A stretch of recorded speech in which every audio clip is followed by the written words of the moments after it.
At InDigital, we know the public safety professionals hold themselves to a high standard. In fact, standard doesn't do it justice.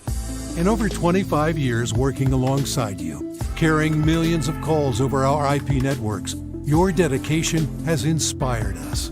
That's why our ESI Net goes beyond industry standards, not only I3 compliant, but designed to adapt to future development for a network you can count on when it matters most. Learn more at indigital.net. It is a new day for 911 professionals. They have gone from the most important person you will never see to the most vital piece of public safety. Truth be told, they always have been. The curtain has been pulled back, and they are sharing their stories. Welcome to Imagine Listening. Your Worst Day is Our Everyday by Ricardo Martinez II, and narrated by myself, Ricardo Martinez II, and distributed by Beacon Audio Books. Copyright 2023. That's right, everyone. Finally, I can let everyone know the rumors are true. Imagine Listening, Your Worst Day is Our Everyday is now available as an audiobook on Audible, and it's a long time coming. Very excited. Not a lot of authors get the opportunity to voice their own book, but I had the honor and privilege to do so. So thank you to Beacon Audio Books, as well as my publisher, Titled Town Publishing, for everything, but especially all of you for making the I Am 911 movement, as well as Imagine Listening, what it is today.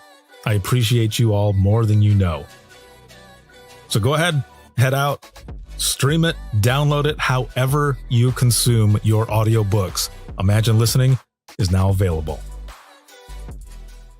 If Within the Trenches has ever taught you something, open your eyes to what it is like to be a 911 dispatcher, or has inspired you to become one, then help support us and join our Patreon. Get exclusive bonus content, one-of-a-kind swag, discounts on merchandise, ad-free early access to new episodes, and much more. To join, please visit patreon.com/WTT podcast. And if you're an industry partner, we have something for you as well. And now, for the show. This is Jordan, and you're listening to the Code 7 Podcast Network.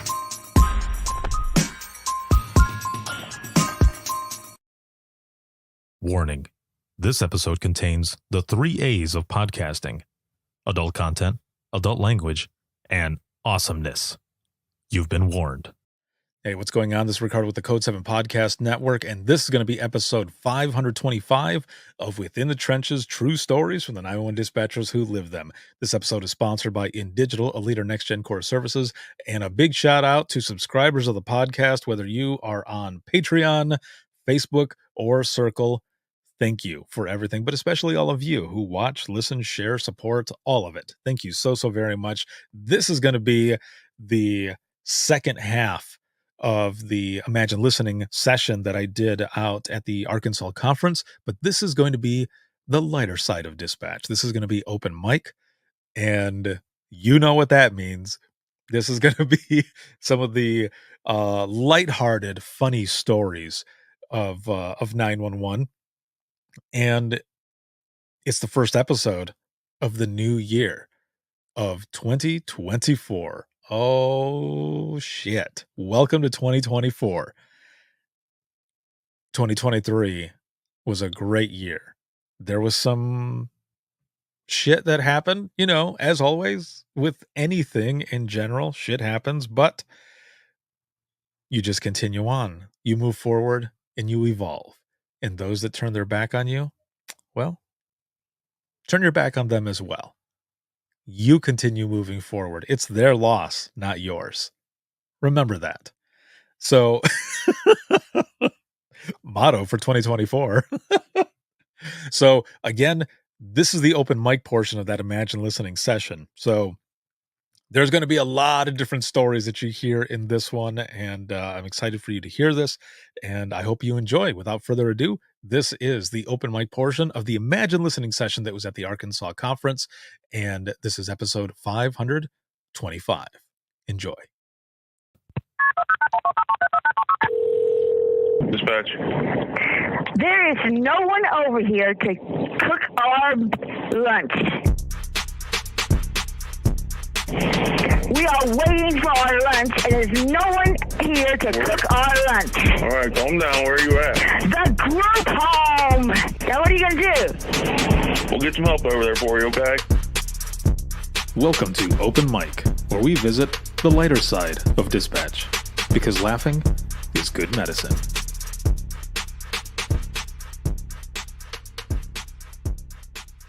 Hello, everyone, and welcome. This is Ricardo of the Code 7 Podcast Network, and we are here for Within the Trenches podcast, but this is going to be Open Mic, because laughing is good medicine. We just went through a powerful and emotional Imagine Listening session, but now we're here for the lighter side of dispatch. This is where we share all the funny shit that happens in 911. So, who has a story that they would like to start out with? Okay. There was somebody raising their hands. Okay, I was going to say, what? Okay, so I'm not actually behind the console or the headset, but I'm the 911 coordinator in our county, and I do quality assurance. So I get to listen to all 911 calls that come through our center and basically grade them. And so one night, a call came in, I was listening to it the next day, and I listened to it 2 or 3 times thinking, can this be possibly real? Because this guy called not 1 but 2 times to 911 because this is at 1 o'clock in the morning and this is in rural Arkansas, and most people, it's dead there. Everything closes at 9 o'clock besides Walmart at 11. So there's nothing going on at 1 o'clock in the morning unless it's bad. This guy's driving down this main road in our town and he sees 2 dogs on the side of the road that are hung up. He calls 911 and the dispatcher is like, well, man, there's not a lot I can do. Well, I seen 2 cops sitting at Walmart and I figured they could come help me. And he's like, well, that's really a natural process. And so we're not gonna really send anybody out there to take care of that. You just need to leave them alone and go on. Well, 20 minutes or so goes by, and he calls back. He goes, I got them unhung. I'm sitting on the side of the road petting them. So, and they're like, okay. So anyway, I'm not sure, but people call 911 for anything, and that's one of our stories. Thank you. He got him unstuck. Oh my Lord. I can't even imagine. Can you imagine being the person who probably put that on YouTube or TikTok or something? So my partner and I work day shift and we start at 7 a.m. So it's rush hour traffic and all that good stuff. And we had a main highway that ran through town. And we started getting calls on a lady that was described as toothless, with headlamps on her head, and county stickers on her car, which everybody knows what it is. It's kind of rural and known for their meth use. And she was throwing dildos at people driving down the road. Our community is also a retirement community, so it's a lot of elderly people. And one of the callers was an elderly lady, and she was laughing as she was reporting it, but then she says, my partner almost died, she almost hit the floor. She says, so that's the biggest dildo I've ever seen in my life, and it even has balls. It's stuck on my windshield.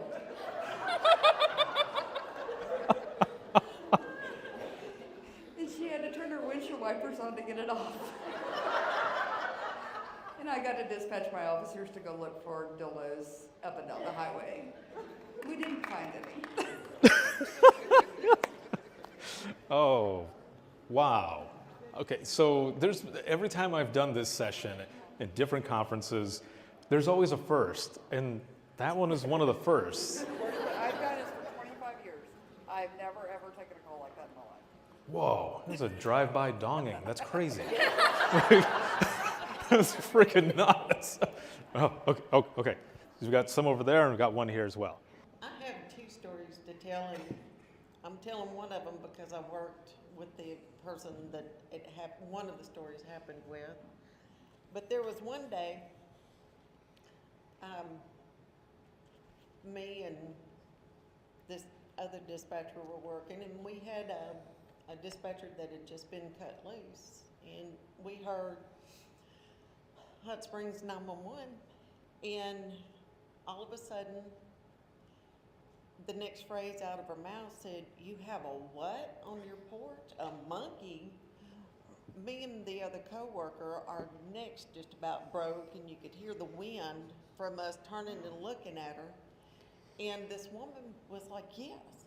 And he's sitting in my chair, and I want him gone. Well, we were like, okay.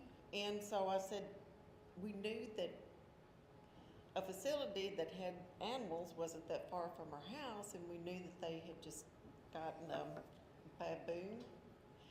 And I said, "Is it a real monkey or is it a baboon?" She yelled loud enough to where I could hear her go, "I know the difference between a MF monkey and an MF baboon, and this is a monkey. Get someone here now." And the officer drove up, and luckily we got to see pictures, and he took pictures. And she had taken French fries, pizza, and orange slices out to him, and he was sitting in her chair still and had his leg crossed and just eating a piece of pizza. It was real? Yes.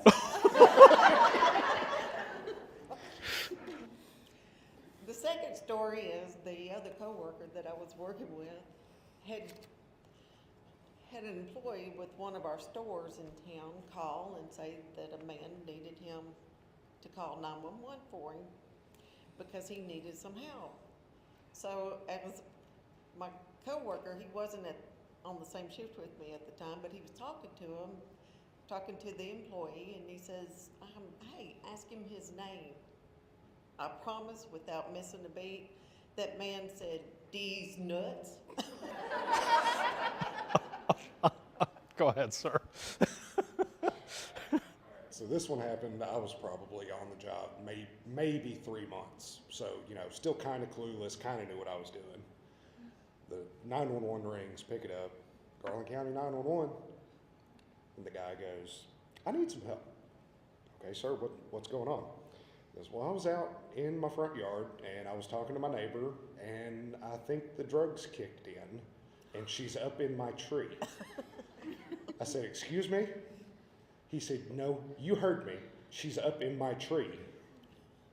"All right, sir, get help out to you."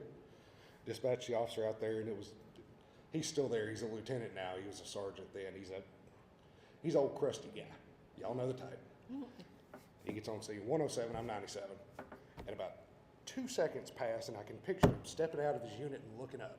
Because the very next thing you hear is 107, 7, go ahead. "Yep, she's way up there. Send me the fire department." Send a ladder truck. They get on scene. Everybody goes back in service. Give him a call. "Yeah, she was up there." "What? Really?" "Yeah, she was up there. About 40 foot up in this man's tree." What the hell? Meth. Meth? Meth. That's methed up, okay. Yeah, I know. I got to throw in a dad joke. So we get a call, actually 27 calls about some random guy is walking the freeway, just trying to go through it. And one of the calls I get is this lady calling in trying to be very HR appropriate. And she says, "Sir, there is an African American male butt-ass naked on the freeway, and he's just dangling." He ended up being on PCP, and it was a fun day. Okay, this isn't my story. I'm a supervisor, so I have a lot of horrible stories and great stories. However, one of the best dispatchers I've ever worked with, who is no longer in the dispatch industry because it just became too much for him, we had just become CPR certified where we EMD'd at that time, and we were kind of gung-ho on ourselves about how great we were. And he got a call, and this guy said, "My roommate's on the couch, not breathing," and he goes through all the steps, all the questions, giving CPR, way out in our county, so it takes a long time for a code 3 response, like 15, 20 minutes. We're out there, and he's like been going this whole time. He is way up in numbers on count. We're trying to support him through it all. You know, keep going, you got it. And he's being supportive to the caller. You know, well, we get out there, and the sheriff calls in on the radio, and he said, "There's nobody." He's giving CPR to the couch. So that's just a few things that happened. So this is something that I did that was stupid. When I first started, it was like my first week in dispatch training. You know, they beat it in my head, always give suspect information, always give weapon description, always. And one of the ways that our agency would trip you up is they would put things in the call notes and see if you would read your notes before you actually said it. I'm sure everyone's had a moment. Well, I did. It was a disturbance that I was dispatching, and I gave the suspect information, and as I'm reading the suspect information, I'm looking, trying to scan my thing for the weapon, and without even thinking about it, just came out of my mouth. Suspect's gonna be a white male, such and such description, armed with a burrito. And then I heard myself say that, and I'm like, wait a minute, burrito, what? And so about that time, officer's like, Central, I need you to describe that burrito to me. And it was in the notes. So I told him it was an XXL frozen burrito of bean and cheese. And he asked, so I told him. And when I came to work the next day, I had a lot of bean burritos. Yes! Awesome. Very cool. Oh, this is the part that I love. I love the open mic part of this. All right. So I'm going to finish it off here with a story of mine, and then you'll be able to go to lunch and everything else. But again, thank you all for being here, for the job that you do, and for these stories. And damn, like I said, it takes one story for them to all go downhill. And you started it, and it just continued going. Thank you. That was awesome. That was really good. All right. So let me share the story with you. It's funny what you brought up, because something similar. So this was a night shift, okay, that I was, and some of you may have heard this story, some of you may have not. Sarah, I think maybe you know what I'm about to say. So it was midnight shift that I was going for. Now this is when I worked in Central Dispatch back in Southwest Michigan, and we did 3 12s and a 4. They do 8 hours now. They're in the same shift and everything as the deputies. But that 4 hour, it was always on a Wednesday. And I was going in for 1A to 5A. And I'm headed into dispatch, kind of groggy, whatever. I got to stop at the gas station. Stopping at the gas station to get something to eat and something to drink. So I go in, and I get something to drink. I get myself a 12-ounce Red Bull. So I got to stay awake. I needed an energy drink. I see you with your head. You're like, yeah, that's what I'm talking about. And then I'm looking for something to eat, and I find something. And it was a gas station burrito. Yes, it was a gas station burrito. It was called the Red Bomb. It was a bomb burrito, yes. I didn't know that was going to be my future, but I end up going into dispatch. I get there early enough so I can warm up the burrito and everything and eat it and stuff. I thought I was going to be on backup phones and radios. No, my ass ended up being on main phones. I was like, all right, that's fine. I'm the supervisor on duty, but I'll just go ahead and I'll work phones. It's fine. So I get over there, I get briefed and everything. I sit down, I destroy that burrito. It was amazing. It was super good. Now also, Red Bomb, that's the spicy one, okay? And I destroyed that Red Bull as well. So I'm ready to go. I'm like, yeah, bring it on. Whatever comes in, let's do this. Phone call comes in.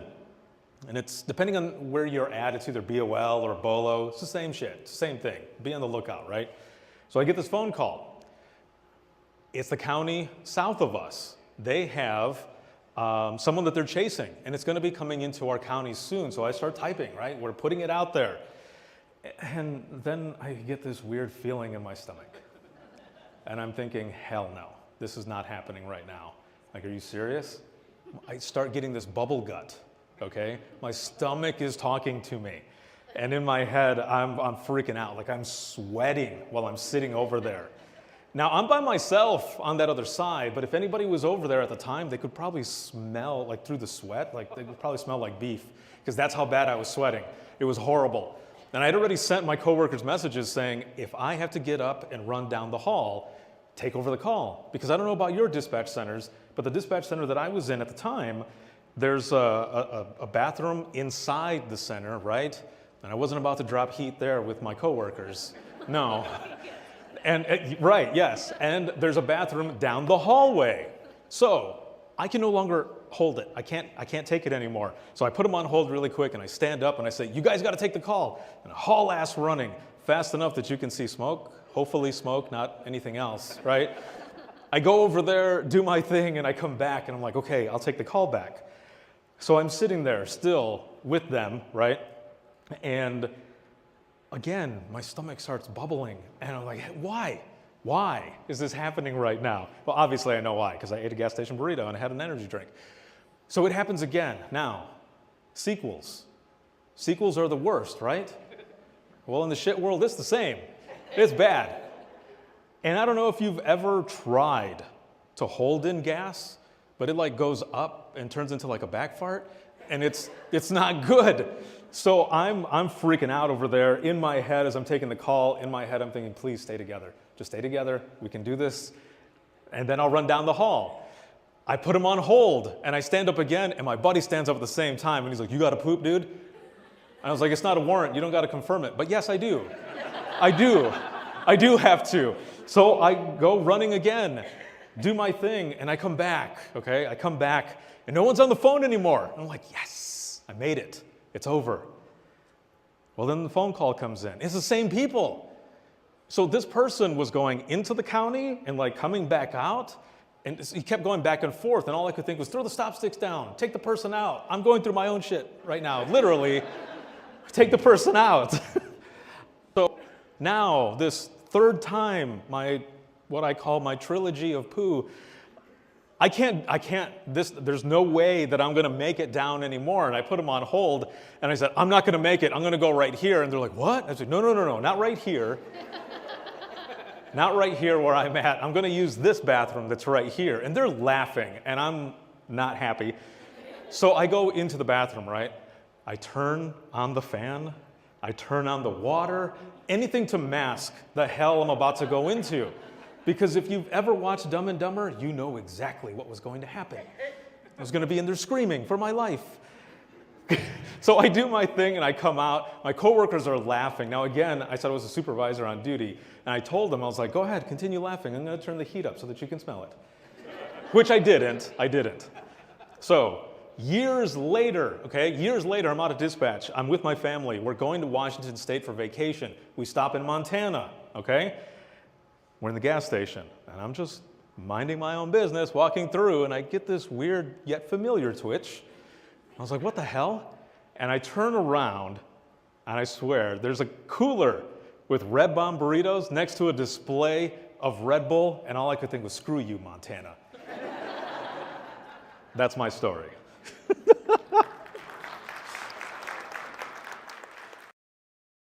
And there you have it.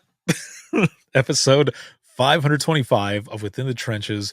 And again, that was an open mic session. That was part of the Imagine Listening session that was at the 2023 Arkansas Conference. But a great way to start 2024 with humor. Because I'm a firm believer that laughing is good medicine. So I hope you enjoyed that. Again, thank you to everyone at the Arkansas Conference for having me there, but also for all of the attendees for being there, sharing your stories, whether it was during Imagine Listening, but also an open mic, and just all the connections that I made with everyone there. Thank you so very much. I appreciate you more than you know. So here is to a great 2024. I'm excited. There's a lot of stuff coming, so keep an eye out for it. For this episode, we've been sponsored as always, by InDigital, a leader next gen core services. Big shout out to subscribers of the podcast, as always. And if you have any comments, questions, or you want to be a guest on the flagship show, you can email us, and that is going to be wttpodcast@gmail.com. You can follow us on social media. You can become a supporter of the podcast. All of this you can easily do on links.co/WTT podcast. And once again, that is links.co/WTT podcast. You can find everything on there, all of my social media, email, where to book or schedule an episode to be a guest, where to listen to the latest episode of the podcast. You can purchase Imagine Listening. You can pre-order book number 2, and you can also go there for a link to merchandise, podcast merchandise, dispatch merchandise, all of it you can find at links.co/WTT podcast. And again, thank you all very much. Looking forward to 2024 and just bringing you some amazing content to learn from and just so much more. So again, keep an eye out for that. And this can be seen on Facebook, YouTube, as well as X and LinkedIn Live. And then you can listen 24/7 on Apple Podcasts, iHeartRadio, Spotify, your favorite podcasting app, and withinthetrenches.net. Have a good one, everyone. And we'll see you in the next one.